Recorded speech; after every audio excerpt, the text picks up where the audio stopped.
பயிற்சி பலன்கள் 2025-26 அடுத்து பார்க்கக்கூடிய ராசி மற்றும் லக்னம் மகர லக்னம். இந்த மகர லக்னத்துக்கு இப்போ 6ஆம் இடத்துக்கு வர்றார். 6ஆம் இடத்துக்கு வர்றது எதிரி ஸ்தானம், எதிரி குரு அப்படின்னு சொல்லி பயமுறுத்துவாங்க. அப்படியெல்லாம் பயப்பட வேண்டாம்.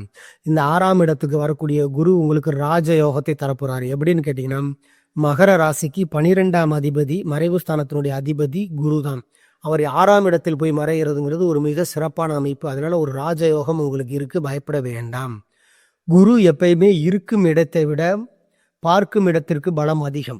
அப்படி பார்க்கையில் உங்களுக்கு இந்த குரு 10, 12 2ஆம் இடங்களை பார்க்கிறார். 10ஆம் பாவம் அப்படின்னு சொல்லும்போது உங்களுக்கு தொழில், வேலை வாய்ப்பெல்லாம் நல்லா அமைகிறதுக்கான வாய்ப்பு இருக்குது. ஒரு நிரந்தரமான சிறப்பான அமைப்பு ஏற்படும். அதுவும் நிரந்தரமான வேலை ஏற்படுறதற்கான வாய்ப்பு அமையும்.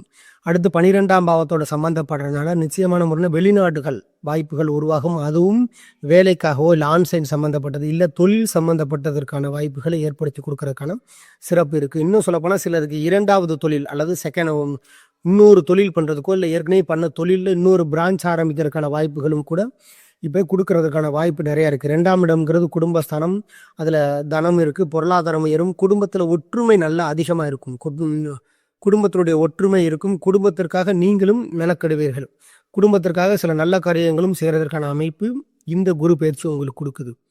என்ன விஷயத்தில் நீங்கள் எச்சரிக்கையாக இருக்கணும் அப்படின்னு கேட்டிங்கன்னா, முக்கியமாக எதிரிகளிடம், உங்களுடைய எதிரிகளிடம், தொழில் போட்டியாளர்களிடமும் சரி இல்லை ஹையர் அஃபீஷியல்ஸ் யாராக இருந்தாலும் அவர்களிடம் நேர்மையாக இருங்கள். ஏன்னா 6ஆம் இடம் குரு, எதிரி குரு.